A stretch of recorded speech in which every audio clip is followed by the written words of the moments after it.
high and low, hot and cold. I looked everywhere for what I need. But now I know,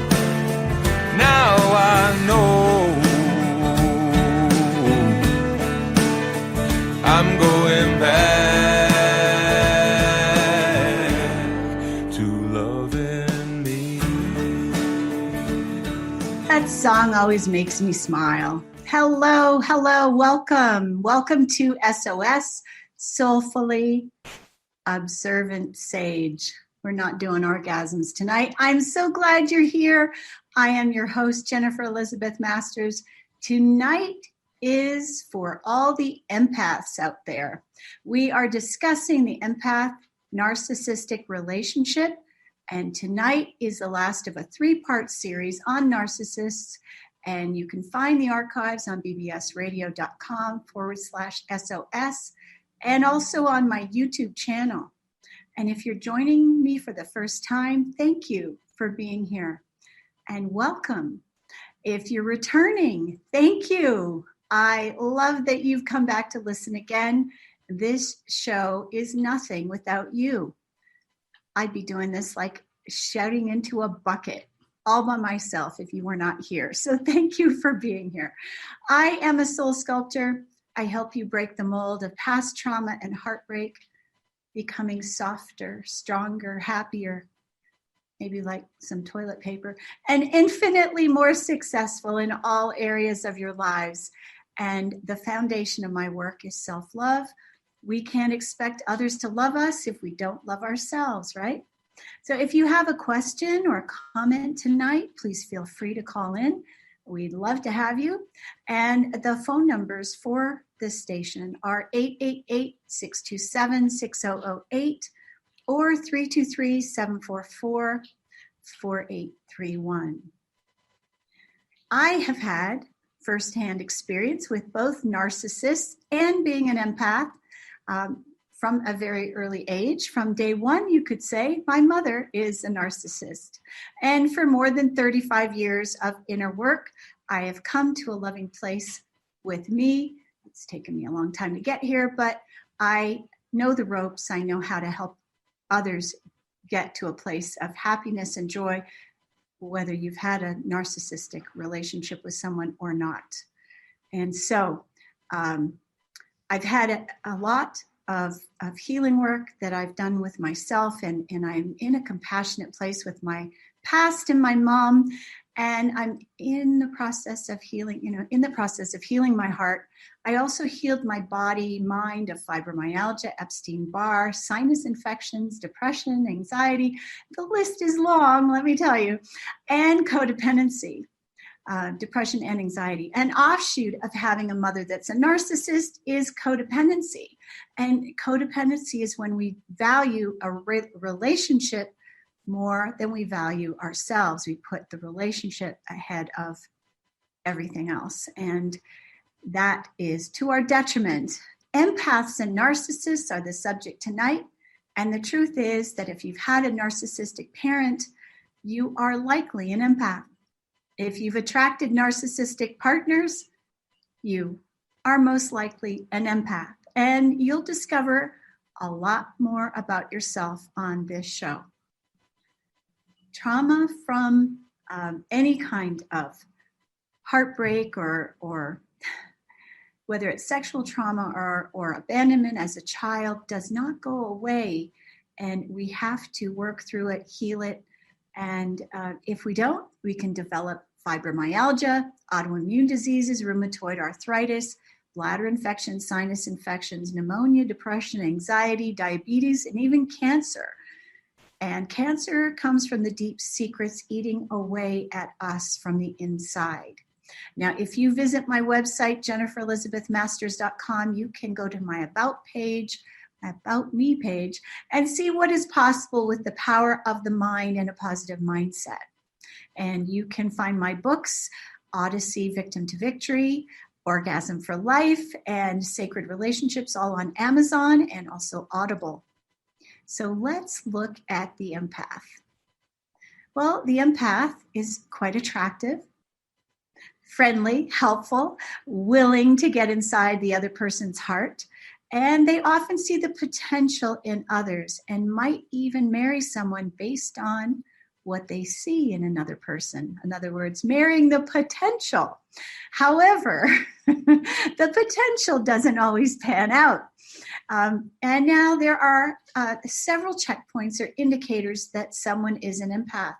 And here's an opportunity to learn more about yourself. So, number one, an empath picks up on the interperceptions of others. They hear behind the scenes and they feel the vibe of other people.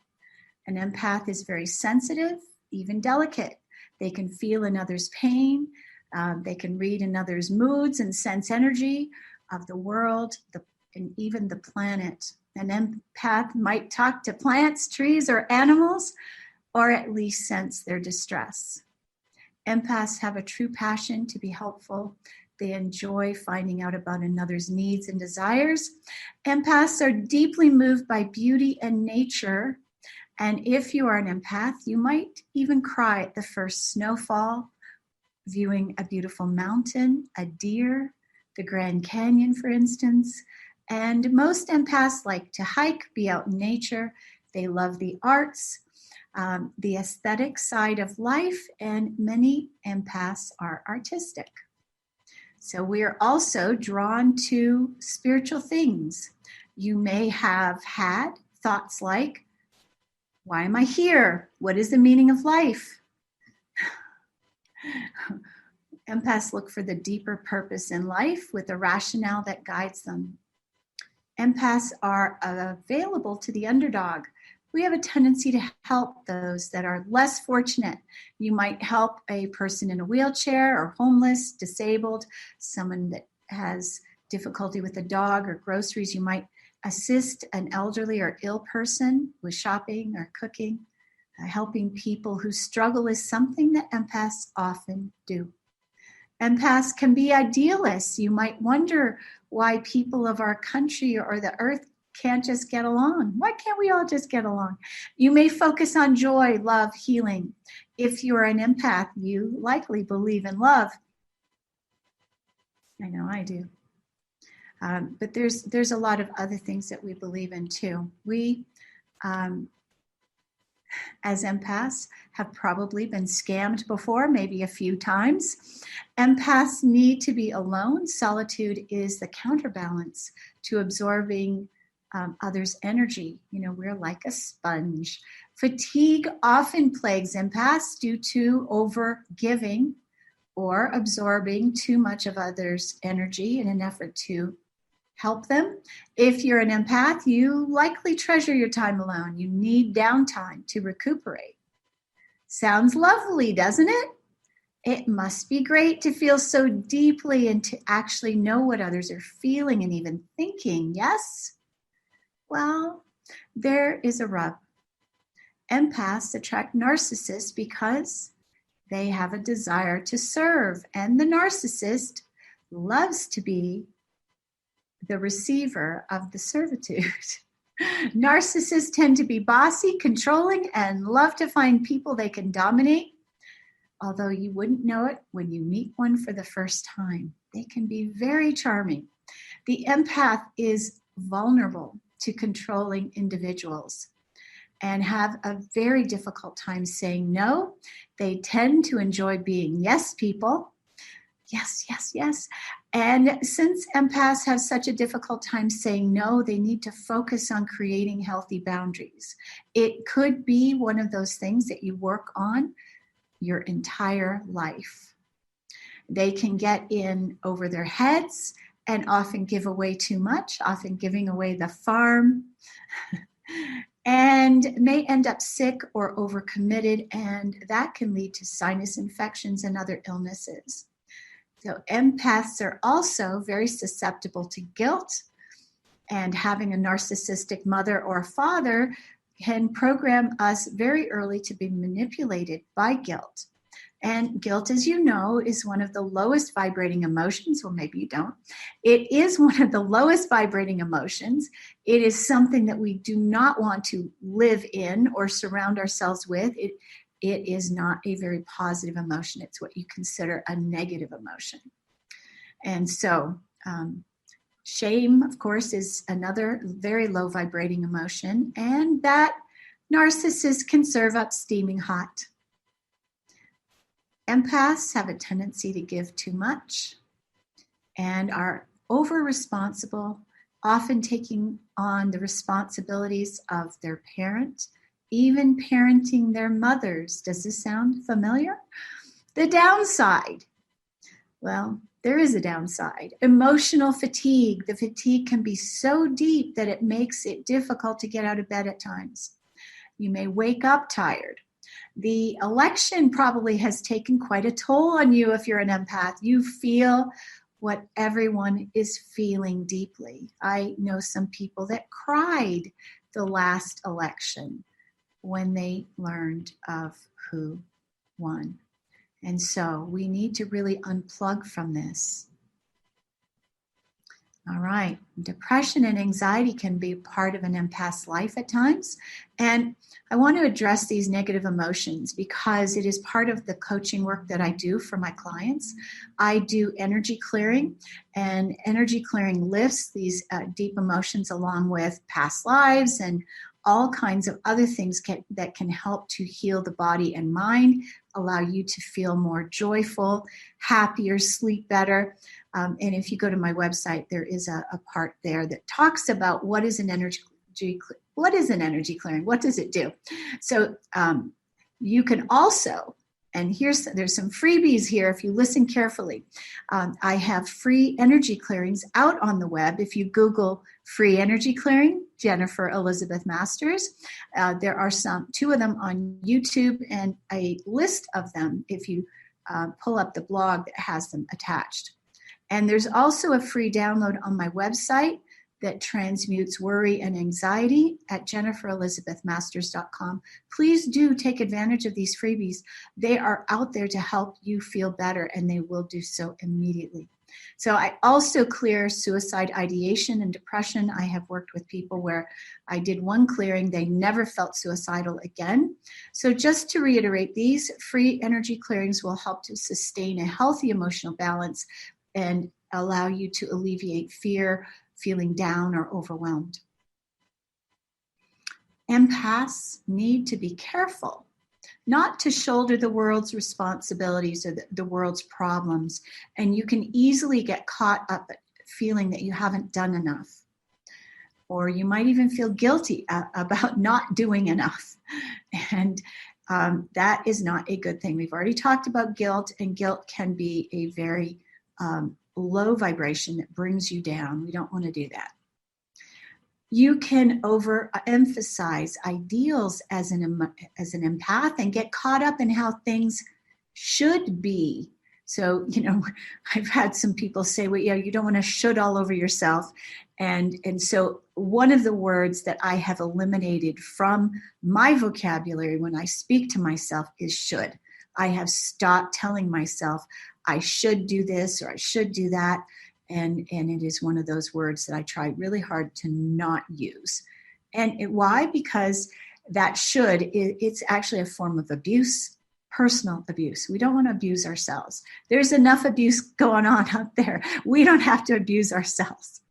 All right, because empaths are sponges and often have narcissistic mothers, you can take on the narcissist pain as your own.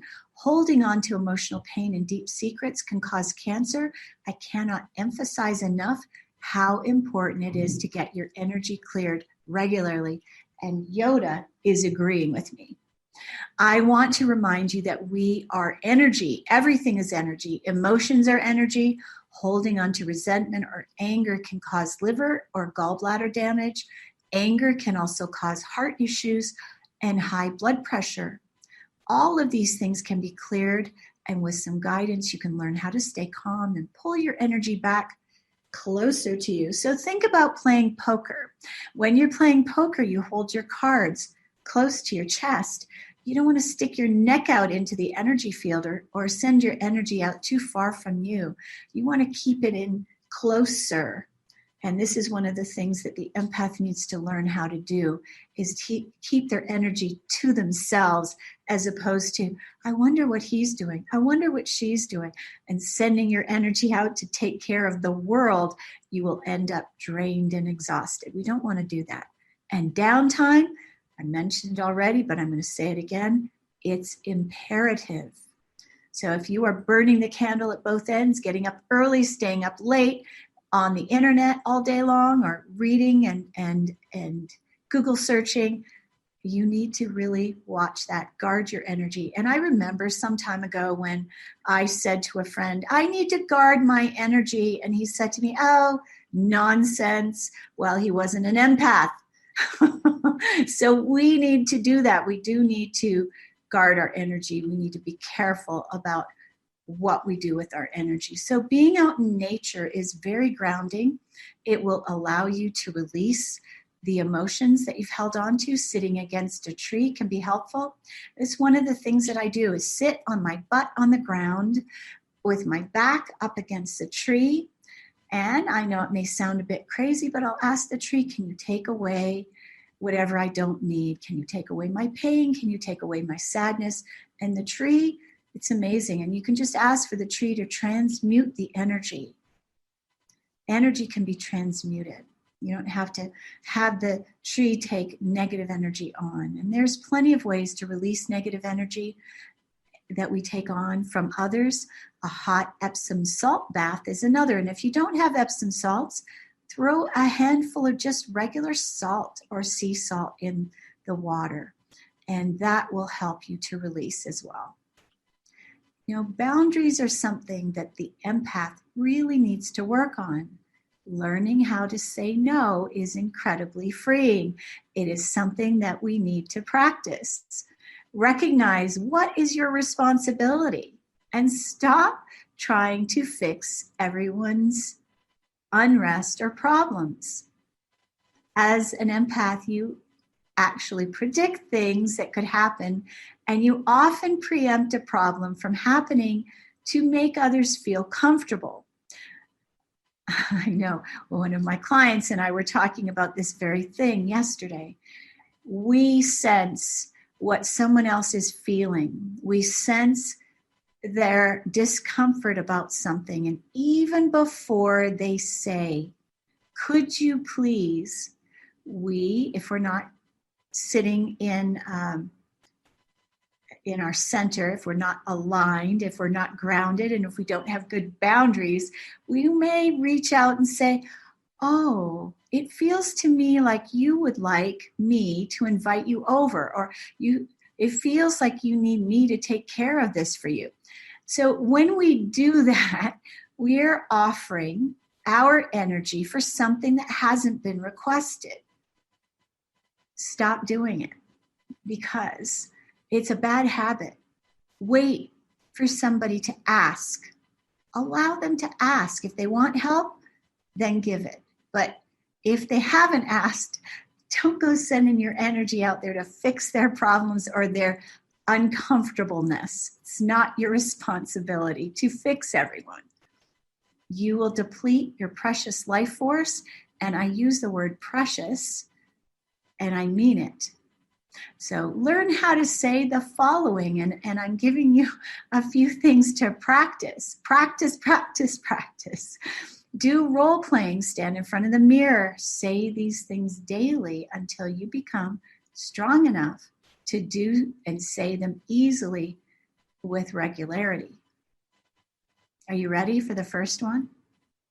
No. I'm going to repeat that because I think some of you need to hear it again. No. A simple no works wonders. I can't. You don't need to apologize when you say no. Do you notice how uncomfortable you feel when I start saying the things that you are having difficulty saying? I'm finished. Doesn't mean you have to help. Doesn't mean you have to reach out. It doesn't mean you need to take care of the world. I'm done. I'm not able to continue, fill in the blank. I want you to practice these. So the first one, do you remember what it was? Say it with me. No. Number 2, I can't. Number 3, I'm finished. Number 4, I'm done. 5, I'm not able to continue. Don't feel guilty about saying no. And if you have overcommitted, it's okay to change your mind. It's okay to decide, I have overcommitted and I said yes when I really meant no. How often do you say yes when you really mean no? I know lots of us women. Okay, guys, now don't listen to this, okay? How many times have you had sex when you really didn't want to? How many times did you agree when you really didn't want to? I know. All right. We're kind, right? In servitude. And just what the narcissist loves. Now, I got to tell you, this could be men. I have male clients that have had narcissistic partners. So, it's both sides of the coin here. We are bipartisan. The characteristics of the empath can be used against us. We have to stand and stay on guard. An empath makes us a great target for the narcissist that loves to be served, cared for, loved, taken care of. And early on in the love bombing stage, it can feel idyllic if you're in a relationship with a narcissist, even though their stories seem to sound bigger than life, almost unbelievable. We see their potential and we want to fix their internal pain. It sounds as if the relationship with the empath and narcissist is idyllic, doesn't it? It's not. It's not. The empath takes the burden of the narcissist. We support them. We laugh at their jokes. We listen intently to their stories. What we are supporting is a lie because this is not the truth of who they are. You, in a narcissistic relationship, are in a war. There may not be guns and ammunition, but you're in a war with the narcissist. This is a battle for your sanity. And you may have felt absolutely batshit crazy. I know I did for a long while, and I wrote an article. You can Google it. I used to feel batshit crazy. Yes, that's what the article was called. And I talked about that. So what are the 3 best kept secrets of dealing with a narcissist? Well, number 1, the narcissist will bring you to your knees. They may be beautiful, they may be handsome, they may be sexy, the sex may be amazing, but they will bring you to your knees. You will wonder where the you that you used to be went. You can lose everything, your sanity, your license to practice medicine or law. You might lose your home, your bank account, your sense of self, and even your children.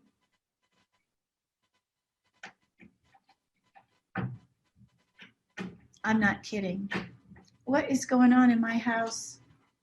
Cut it out, you guys. Geez, while I'm here on the radio, my cats are having a war. So no, it's true. You can lose absolutely everything, and I have lost most of those things. So what does the narcissist do? Well, they want to be served, remember? They won't appreciate anything that you do. They might at first, but that will not last long. You won't get the kudos, and you will rarely receive thanks. In fact, what you will hear is, I never asked you to do that. Have you ever heard that? There is no grace, there's no gratitude. The magnificent feast will not be appreciated. You'll be asked why you forgot the salt. You'll be told it was too cold, it wasn't flavored properly. You'll be told your hair looks thin, it doesn't look good that way. You'll be criticized for your new hairdo, for not being attractive enough. You'll be too thin, you'll be too fat. You'll be looking too old or wrinkled, or the bloom is off the rose. All of these things, whether it's your lover or your mother, the narcissist is adept at put downs and criticism. You're even going to ask yourself, what the hell am I doing here if you don't even like a thing about me? Don't worry, if your mother's a narcissist, if she's a narcissist, she will be just as ruthless and cutting with her remarks. Don't worry, she will be. Your confidence will be destroyed, your self-esteem gone. You begin to believe that you never were good enough, or that you're not ever good enough, or anything that you do is never good enough. And so no matter how highly successful you were, how much money you made, how well educated you were, the narcissist will put you down. I have a little story to share. It's a very short one. My mother told me that I should return to university and get the degree that her golden grandchild, yes, not only is there a golden child, but there's a golden grandchild, that she got, even though I have a thriving business that I love, that allows me to live wherever I want, work wherever I am. You're never good enough. The narcissist systematically breaks you down so that you feel insignificant, that you cannot leave. You will feel that you cannot make it on your own. You'll feel like you can't raise your children by yourself. You will put up with being treated inhumanely for years. And when you do recognize that you're being used, broken down to keep you stuck, you are so trauma bonded that leaving becomes unbearable and often impossible. It can take you years to get out. It took me 5. You will cater to their excess demands because the narcissist knows how to keep you reeled in. The narcissist has a sixth sense that detects your vulnerability. They know exactly what to say to hurt you to the quick. They know who to compare you to that will hurt you most. The narcissist detects vulnerability through verbal and physical cues. They watch your body language. They look to see how you lean in when you talk to others. They watch your face. They notice your eyes. They feel and see the pain when you tap into others. They hear the tone of your voice and know you are vulnerable. People who are vulnerable tend to look down a lot. They speak in a soft voice. They are overly nice and accommodating. And upon the first meeting, the narcissist has you pegged. The narcissist can tell if you're a target and a good candidate. They watch your behavior. They know that you have a high level of trust of others. You are compassionate, cooperative, tolerant. These are all traits they love to take advantage of. Gleefully, I might add. The narcissist uses the empath's vulnerability to reel them in and keeps you enmeshed in a toxic partnership. And whether the narcissist is your mother or a partner, the raison d'etre is the same. The reason for living is the same. They target your emotional wounds and destroy your self-esteem. If you've been hurt in the past or have a history of choosing partners who end up being detrimental to your well-being, know this cycle can be broken. I did it. Stay till the end and we're going to address what you can do. I did it, and I help my clients to overcome their past, break free of the narcissistic toxicity. The narcissist will isolate you from friends and family. They make friends and family the enemy. And I'm going to share a personal story. It happens systematically and makes you wonder what happened. Well, I was 7.5 months pregnant. I was married to Bill Gates, and we moved to England. And I had sciatica. And though he made tons of money, he refused to buy me a car, and I had sciatica. I was unable to walk for more than an hour and a half in the morning. I had to take a taxi, a train, a subway, another train, and then walk almost a mile to my doctor's office. He refused to buy me a car. And then what did he do when my family wanted to come visit?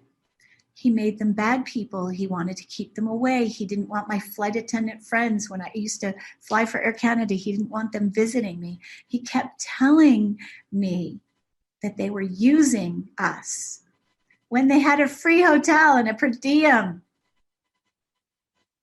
The narcissist will make your best friends out to be marauders and fakes and users when it's the other way around.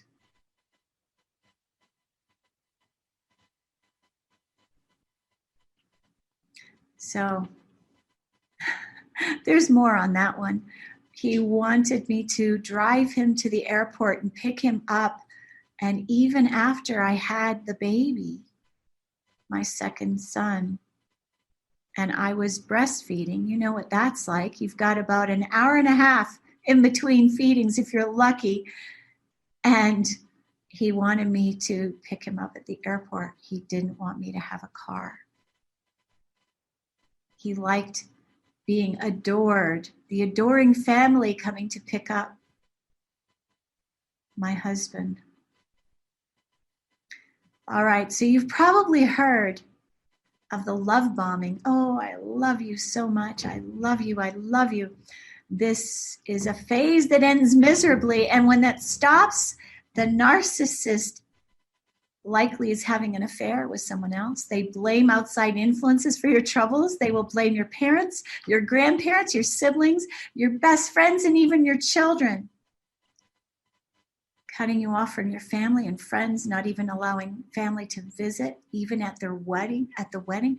Once in isolation, away from support, the narcissist offers the silent treatment, doesn't even speak to you, turns you away. And when you want sex, no. They withhold love, affection, and anything that makes you feel good. They'll criticize and abandon you. So this is like the narcissist in the narcissist behavior is like the North Korean torture methods in the 50s. In the prisoner of war camps, American soldiers were put in animal pens no more than 3.5 feet high. They were their coats and outer clothing taken off and only in rubber boots. And their ultimate weapon, though, was solitary confinement. Excuse me.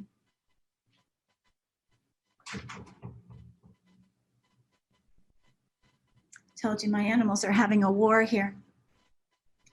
Okay, so, but the ultimate weapon, solitary confinement without emotional support, and then negativity in its most intense form. The soldiers were stripped of everything. They had nothing to live for. They were told their families didn't love them, and they subsequently lost belief in themselves. It was an emotional, psychological torture of isolation, depriving them of love, belief, and a desire to live, and some of them died within days. So what the narcissist does is a form of torture. It's systematic. I've known women married to narcissists that barely escape with their lives, down to 90 pounds, isolated, tortured with negativity, hospitalized. And they're lucky to be alive today. Narcissists have a deep psychotic rage. They can be angered when you walk through the home. You might open a cupboard, and that's all you need to do. And they scream, or worse. In my household, my mother tortured me, brushing my hair, intentionally hurting me. She did the same thing to my daughter. So she recently expressed what that felt like, and then screaming when you said it hurt.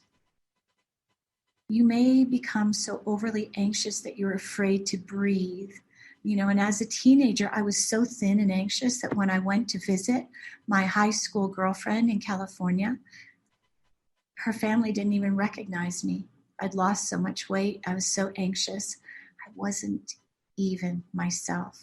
So we become afraid to breathe, afraid to be ourselves. We walk on eggshells, and that can become a way of life. The narcissist punishes by withholding attention, affection, even sex.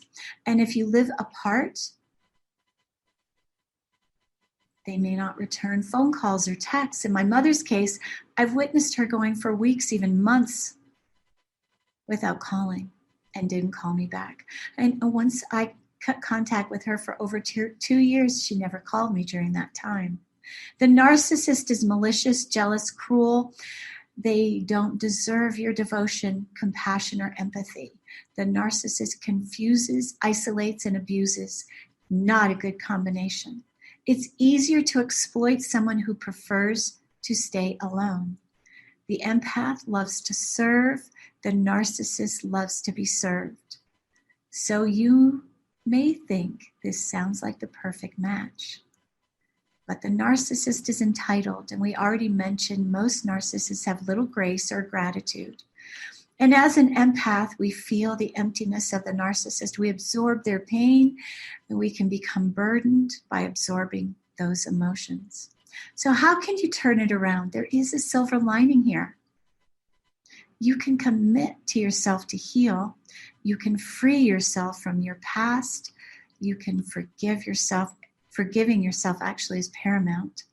We need to stop beating ourselves up for not seeing clearly sooner. There is a silver lining. Empaths make incredible coaches and healers. In fact, we make the best coaches and healers. We carry burdens that don't belong to us that we must let go. We can feel uncomfortable when others are in pain. We feel what our clients are going through. We are beautiful, kind, and loving. The empath loves wholeheartedly, and it's an amazing thing. But you need your batteries charged regularly. And if you have to deal with a parent that is a narcissist, there is a way. Make your visits short and sweet. Retreat to solitude and nature in between. Tell them that you love them. They love to hear that. We all do. So remember, chronic fatigue can result if you don't retreat and recharge in solitude. Meditation helps a great deal. Daily meditation will help you tremendously. Sitting in silence daily helps you to recharge. Turn off the television and the social media. There can be too much emotional charge that you absorb with social media and the news especially. You are a highly tuned creature. You have beautiful gifts. You might hear things. You might communicate with animals, birds, cats, dogs. You see lights. You hear sounds that no one else hears. You feel what the trees feel. Connect deeply to mountains, streams. Being close to nature is the fastest way to resolve this deep burdening of emotional overload. So don't forget to ground yourself. Do it every day. So we're going to do a little grounding meditation to give you an idea of what you can do and what that will allow you to release. And that's one of the ways that you can do so. So what I'd like you to do is uncross your arms and legs. Sit up straight if you're sitting in a chair. If you're not, you can do so laying down, but it's a little easier to envision this when you're sitting up. So I'd like you to envision white light coming through the top of your head. And this white light is healing, pure energy. Healing energy coming through the top of your head, relaxing your crown, relaxing your eyebrows, relaxing your eyes, relaxing your sinuses, coming through your face, relaxing all your facial muscles, your jaw, relaxing your throat, relaxing your neck, coming down through the top of your chest, clearing anything in its path, coming down to your heart chakra, warming your heart, opening your heart. Envision your energy field getting stronger. going down through your abdomen, down through your torso. This energy moving down through your thighs, through your knees, through your calves, through your feet, down, down, down into the center of the earth, grounding deeply into the earth, allowing you to grow roots like a tree, to ground you deeply into the earth. Expand those roots out in every direction, feeling stronger as those roots grow. And now take a nice slow inhale, and as you do, your energy is cleansed, coming back, transmuting all negativity back through the center of your feet, through your ankles, through your calves, through your knees, through your thighs, through your torso, up into the bottom of your heart, resting there and allowing the energy again to come through the top of your head, down through your third eye, through your nasal passages, your sinuses, clearing anything in the way that needs to move, down through the throat, through the high heart, down into your heart chakra, joining that grounded energy and holding together in the middle of your heart. Now you are connected to the heaven and the earth at the same time. You are a multidimensional being. You can do this anytime you feel anxious, anytime you feel fearful.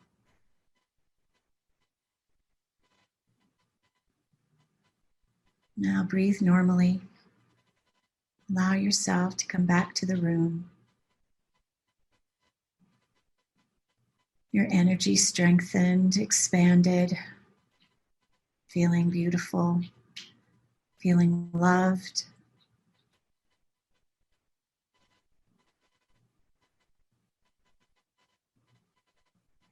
Excellent job.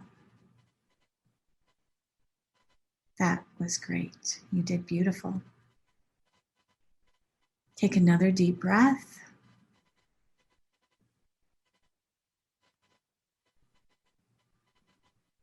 Beautiful. So the number one thing we have to do if we begin to heal and we want to heal is to make a commitment to ourselves. A commitment is like a pact. It's like a contract with ourselves, but it's higher than that actually. It's a good thing to write down in your journal. I commit to my healing. I commit to loving myself. And I promise to do the best I can every day to love myself as I am. Loving ourselves does not mean that we have to change who we are. It's the exact opposite. We're actually becoming more of who we are, more authentic, instead of having to be the chameleon, which if you are an empath and if you've been in a narcissistic relationship, you've probably been the chameleon. Oh, you want me to be green? I'll be green. You want me to do cartwheels? I'll do cartwheels. That's what we do when we try to please other people. We have to stop doing that. So part of the commitment is honoring yourself. And self-love is the fastest path to healing from narcissistic abuse. I have several systems that I use to heal trauma of a mother who's a narcissist, and I'm going to share a couple of those things with you now. Cutting cords and pulling hooks is another. You have a heart tie. It is in the center of your chest, so you grab the heart tie, close your eyes, think of the person that you want to release, extend your arm away from your body, open your palm, I release you with love. And you can use invisible scissors to cut cords, and then we have hooks here. We want to release with love, always with love. You don't want to release with vengeance or anger. We're releasing with love because we don't want anything negative coming back to us. That feels good, doesn't it? So after spending time with someone that is an energy vampire, and how do you know? Well, you feel exhausted after spending time with them. You may feel drained, bombarded actually. So be sure to unplug and cut the cords. And that's what I did with you just then. All right, so you know I always have a segment on It's All Bullshit. My book will be out next year. There has been a slight delay. It is not ready to be birthed just yet, but I have another book coming out later this year. All right, so the It's All Bullshit segment. What is bullshit about a narcissist or an empath? Well, you may want to save him or her. You may even stay in the relationship long after you knew it was over. You stay because you want to save them. You might want to be the hero. You stay because you want to fix them and make their pain go away, but you cannot fix or save a narcissist. You cannot heal them. And for a narcissist to heal, they have to be willing to look deep inside at their light and dark and what happened as a child. Honestly, but they can't.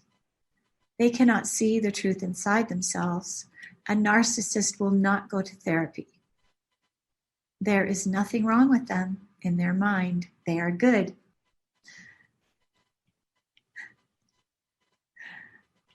I like that one. Yeah, there's nothing wrong with them. The truth is, the only one we can save is who? Us, right? The only one you can save is yourself. Who is the only one that you can save? I want to make sure that you repeat this. Who is the only one you can save? Yes, you. The only one that we can heal is ourselves. We can recover from narcissistic abuse. It may take years, but it can be done. It took me over 35. I was a bit of a slow learner, but I did it by myself. But now you've got me. And I've done it. I've healed all of it, including my relationship with my mom. So where do you start? You start by monitoring your thoughts. You read books like Louise Hay's You Can Heal Your Life, or good books on narcissistic abuse like the Narcissistic Playbook, or the Narcissist Playbook, pardon me. Or When Pleasing You is Killing Me by Dr. Les Carter. Or Ugly Love by Colleen Hoover. These are all great books. I'll tell you the books again so you have them. You Can Heal Your Life, that's by Louise Hay. I've had about 5 copies of that book. Narcissistic Abuse. The Narcissist Playbook. When Pleasing You is Killing Me by Les Carter, Doctor. Or Ugly Love by Colleen Hoover. Or you can hire a coach that has done the work and knows the ropes, like me. Doing it alone could take you many years. And if you want to speed up the process, save yourself a lot of money and time. Hire someone that has done it. And I'll give you some secrets to healing deep trauma. This is good stuff. Do you have your pen and pencil ready? Well, you can always listen to this again, and I invite you to do so. So number 1, we talked about this already. Commit to yourself. Commit to doing whatever it takes to forgive yourself and let go of the past. That's number 1. Number 2, stop telling your sorry story. Stop telling your story.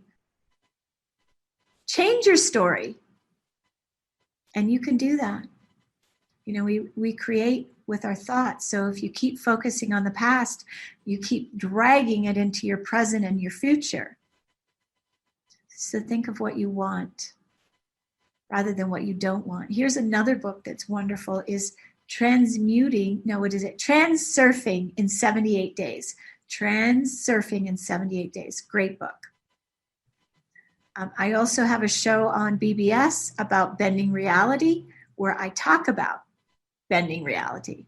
It's how to create a different future for yourself. If we focus on the pain, what are we going to attract? More pain.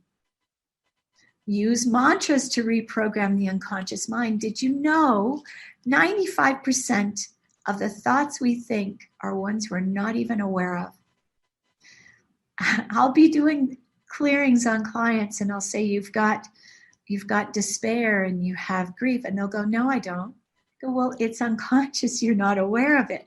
So the unconscious beliefs that we have, we're unaware of. It's like the iceberg beneath the surface. We don't see it. So we don't even know that we're thinking most of the time, that our mind is running.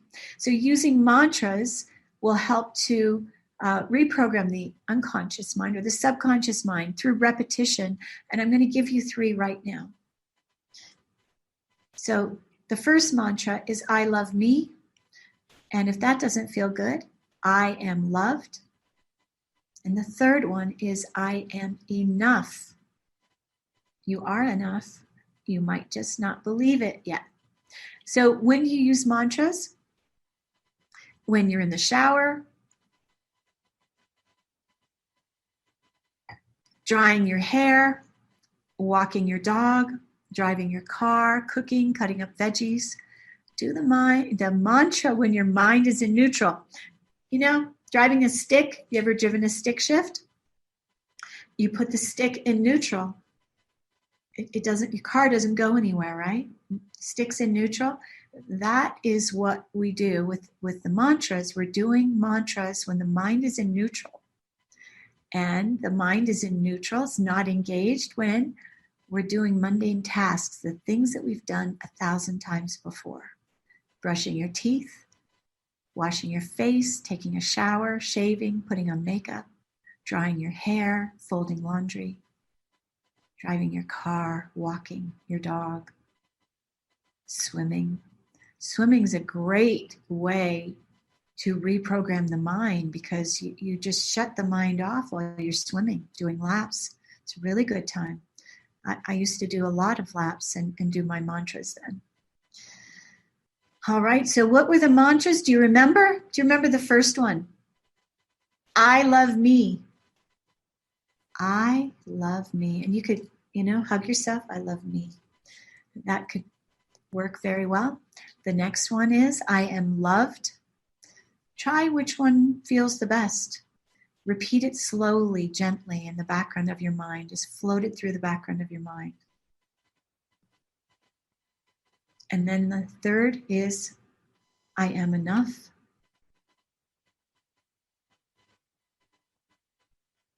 I suggest you use one for the first 2 weeks and put it on your dashboard of your car, put it on a Post-it on your mirror, put it on the refrigerator to remind you, because you'll forget. This is a new habit. It takes 40 days to break old behaviors and patterns. And so you have to do it daily, every single day. Don't beat yourself up if you miss a day. Remember, we're not supposed to abuse ourselves. Do it often. Associate with people who love and accept you. Steer clear of people who drain your energy. Choose to be with loving, supportive, and kind people. Read books that help you stay focused and positive. And when I was healing myself, I read thousands of books. The mind loves to learn. Keep your mind active with learning. It makes you feel good. It expands your mind. The mind is plastic. Your IQ can increase. Why not? All right, next, exercise. Walk outside in nature. Go to a stream or a forest whenever you can. Go climb a mountain. All right, so there's lots of different ways that we can heal. Journaling. Write in a journal about how you feel, what you're focusing on. Write a letter to the narcissist. This works very well. So you write the letter, you say whatever you want to say to the narcissist. You're not going to mail this letter. Say everything that you want to say. Get all your emotions out. Write all the things down that you wanted to tell them, but you never could. Write until the page is full. And then you could take a Sharpie and write all over the words again. And then when you've done that brain and emotion dump, burn the letter.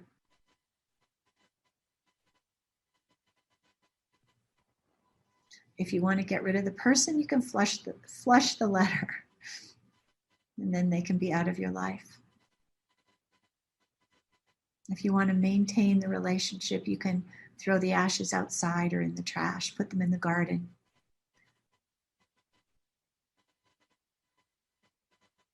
Do not give up on yourself. Avail yourself of free resources on my website. I have a ton. Over 1,100 blog articles and books on Amazon, as well as YouTube videos, hundreds of YouTube videos. And I'm in different clothes, and everyone is different. It'll give you something to do. Watch a video every day. You'll be busy for a while. I recommend that you stick with one person as opposed to hopping. I know a lot of people have shiny object syndrome. They listen to one person, then they listen to another, then they listen to another. It's really better to stay with one.